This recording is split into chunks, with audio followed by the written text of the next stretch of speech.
በሀገራችን ታሪክ ድርቅና ረሃብ መቼ ተከስቶ ነበር? በኢትዮጵያ የረሃብ ታሪክ ማህደር ሰፍሮ እንደምናገኘው ከ1331 እስከ 1145 በ1258 በ1261 በ1262 በ1274 ረሃብና በሽታ ደርሶ ነበር። ሆኖም መንስኤዎቻቸውን እንደ አየር ንብረት መዛባት፣ ሰው ሰራሽ ችግሮች ሳይሆን እንደ ፈጣሪ ቁጣ አንድም ህዝቡ ለንጉሶች ባለመታዘዙ ወይንም ንጉሶች የተሰጣቸውን መለኮታዊ አደራ ባለመወጣታቸው እንደተከሰተ ተደርጎ ሲጠቀስ ቆይቷል። አክብሮታዊ ሰላምታችን ወደ እናንተ ያደረስ ዝግጅታችንን ሰብስክራይብ፣ ላይክ እና ሼር ያደረጋችሁ እንድትከታተሉ እንጋብዛለን። መልካም ቆይታ። ስለዚህም ጉዳይ የታሪክ ጸሐፍቱ ሲገልጹ እግዚአብሔር የረሱትን መንግስታት በበሽታ በረሃብና በጦርነት ይቀጣል። እነዚህ መንግስታት እውነተኛውን እምነትና የተቀደሱ ህግጋቱን ትተው በሐሰት ስለሚበከሉ የጥፋትና የእርግማን መንገድ የሚከተሉ ናቸው ይሏቸዋል። በተለይም በ1315 እስከ 1344 በነበረው የአፄ አምደ ጽዮን ዘመነ መንግስት እጅግ አስከፊ ድርቅና ረሃብ እንደነበረም ይነገራል። ይህንንም የድርቅ ዘመን አቡነ አሮን የተባሉ በበጌምድር የነበሩ ቅዱስ ሰው በአምደ ጽዮንና በሰይፈ አርድ ዘመነ መንግስት በተከሰተ ድርቅ ረሃብና በሽታ በመላው ኢትዮጵያ ተስፋፍቶ እንደነበር ያወሳሉ። ያኔ ከአቡነ አሮን ተማሪዎች ብቻ 1400 ሞተው ቤተክርስቲያኗን ሞልተዋት ነበር። የደብረ ቢዘን ትግራይ ገዳም መነኩሴ የነበሩት አባ ዮሐንስ በኮንቲሮስ ግምት 1369 እስከ 1448 ባለው ጊዜ ድርቅ በገዳሙ እንደተከሰተና የገዳሙን መነኮሳት እንደጨረሳቸው ጠቅሰዋል። በ15ኛው ክፍለ ዘመን የደረሰው የረሃብ እልቂት በተመለከተ የተጠናከረ መረጃ ባይኖርም አልማግሪብ የተባለ የአረብ ታሪክ መዝጋቢ በአፄ ዘርዓ ያዕቆብ ዘመነ መንግስት በ1434 እስከ 1568 በተለይም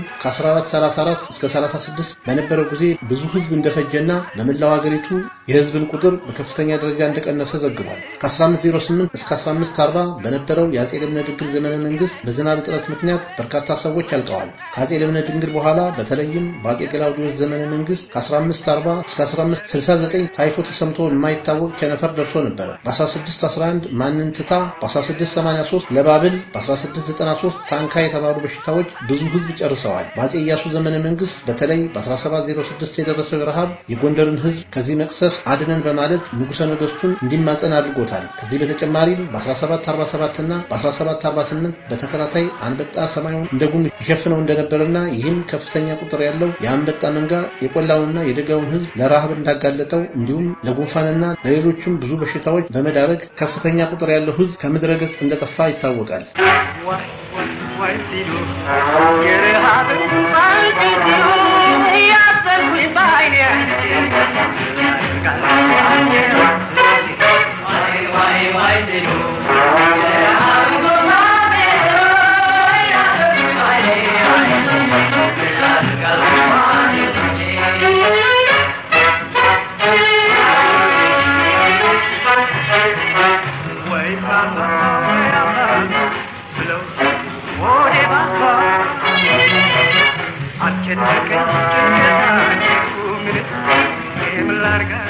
ከ1772 እስከ 73 በነበረው ዘመን ቀጭኔ የሚባል ረሃብ እንደገባ ከ1750 እስከ 1769 በምጽዋ በተለይም በሐርቂቆ የተከሰተው ረሃብ ወደ ሌላው የሀገሪቱ ክፍል የተስፋፋ ሲሆን ከዚያም ከ1788 እስከ 89 መላውን ክልል አዳርሶ በ1796 ብዙ ወረዳዎችን አጥፍቷል። በ1848 ወደ ኢትዮጵያ መጥቶ የነበረው ቻርልስ ጆንሰን የተባለ እንግሊዛዊ ሐኪም እንደገለጸው ከ1828 እስከ 29 በሸዋ ውስጥ አሰቃቂ ድርቅና ረሃብ ደርሷል። በዚህም ጊዜ ጆኤል ክራፍ የተባለ ሚስዮናዊ ረሃቡ የወሎ ህዝብ እንደ ቅጠል አርግፎ እንደጨረሰው ዘግቧል። በ1889 በሸዋ፣ በሶማሌ፣ በከፋና በጅማ በጥቅምት፣ በህዳር፣ በግንቦት ብዙ ሰዎችና ከብቶችን ገድሏል። ፕሮፌሰር ሪቻርድ ፓንክረስ ቀደም ሲል የተጠቀሰውን The History of Famine and Epidemic in Ethiopia Prior to the 20th Century በሚል ርዕስ ባሳተሙት መጽሐፍ በርካታ የታሪክ መጽሐፍትን አጣቅሰው ሲያቀርቡ ፕሮፌሰር መስፍን ወልደማርያም ደግሞ ከዚህ ቀጥሎ ያለውን የረሃብ ዘመን Rural Vulnerability to Famine in Ethiopia በሚል ርዕስ ባሳተሙት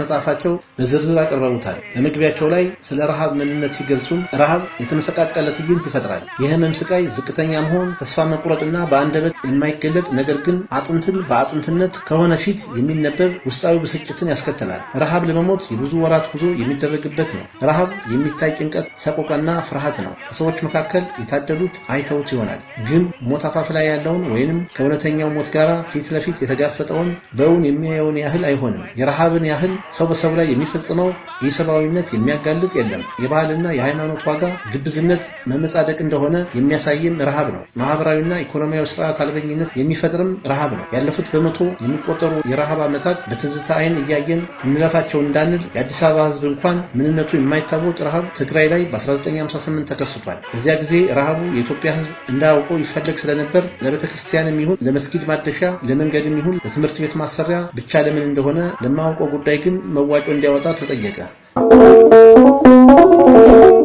በ1961 ላይ የአሜሪካ መንግስት 7.5 ቶን እህል ሲረዳ 100,000 ያህል ህዝብ አልቆ ነበር ይላሉ። ረሃብ ሲከሰት በሽታም ይከሰታል። ያኔ ፈንጣጣ፣ ተስቦ፣ ኩፍኝ፣ ወባ እና ሌሎችም በሽታዎች ምህረት የለሽ ክንዳቸውን ያሳዩበትና ህዝብ እንደ ቅጠል የረገፈበት ጊዜም ነበር። ድርቁ በአንድ አካባቢ ብቻ አልረጋም። ወደ ሰሜን ወሎ በተለይም ወደ ዋግና ላስታ ተዛምቶ ህዝቡን በጭካኔ ረፍርፎታል። ይህ ረሃብ ከሰሜን ወደ ማዕከላዊ ሀገር ተዛመተ። ተመሳሳይ እልቂትን ፈጽሞ ወደ ደቡብ ሸዋ ስምጥ ሸለቆ፣ ባህረ ሲዳሞ፣ ጋሞ ጎፋ፣ ኢሉባቡር፣ ወለጋ፣ ጎጃም ተስፋፋ። በ1977 ደግሞ በድርቅ ተጠቅተው የማያውቁት አርጆ፣ ባህር ዳር፣ ደብረታቦር፣ ጨቦና ጉራጌ ሳይቀሩ በረሃብ ተሰቃዩ።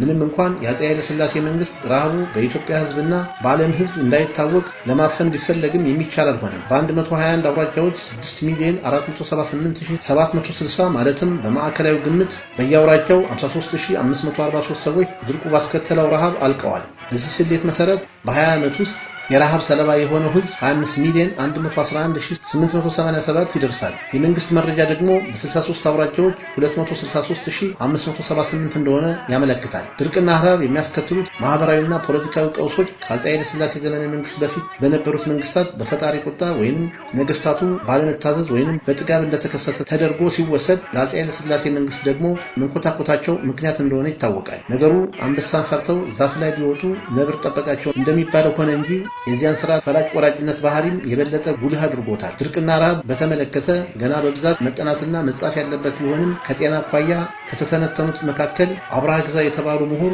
ኢኮሎጂ ኦፍ ሄልስ ኤንድ ዲዚዝ ኢን ኢትዮጵያ በሚል ርዕስ ዜን አህመድ ዜን እና ሄልመት ኩልስ ባዘጋጁት መጽሐፍ በ1988 ላይ እንዳሰፈሩት ምንም እንኳን ከአብዮቱ በኋላ የእርዳታ ማስተባበሪያ ማቋቋሚያ ኮሚሽን ረሃብ ከመድረሱ በፊት የቅድሚያ ጥንቃቄ አገልግሎት እንዲሰጥ ጭምር ቢመሰረትም ረሃቡ እየተባባሰ እንጂ እየተሻሻለ ሲሄድ አልታየም። እንዲያውም በወሎ በትግራይ የተከሰተው አይነት ረሃብ በ1977 በኦጋዴንና በባሌ በተለይም በኤልካሬ በኤለባቡር በተለይም በቡኖ በደሌ በሰሜን ሸዋ ተስፋፋ። በ1979 ላይም ከፍተኛ ምርት በማምረት የምትታወቀው በአርሲ በደቡብ ሸዋ በሲዳሞ በጋሞ ጎፋ ታየ። በ1981 ምስራቅ ጎንደር በድርቅ ተመታ። የድርቁ ጥቃት ኃይሎ በቀጠለበት በ1984 ላይ የደርግ መንግስት ከወሎ 367,016 ከሸዋ 108,241 ከትግራይ 89,716 ከምስራቅ ጎጃም 16,425 ከምስራቅ ጎንደር 6,387 በአጠቃላይ 600,000 ሰፋሪዎችን በወለጋ 253,282 በጎጃም 101,785 በኢሉባቡር 147,915 በከፋ 72,830 እና በምዕራብ ጎንደር 6,378 አሰፈረ። ይህ ግን ድርቁና ረሃቡ የሚያስከትሉትን ችግሮች ለአንዴና ለመጨረሻ ጊዜ ሊያስቀረው የሚችል እርምጃም አልነበረም። ጨረሱ።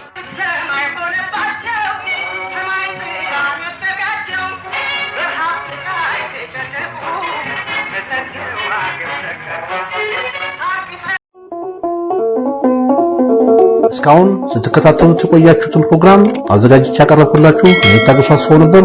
ሰላም።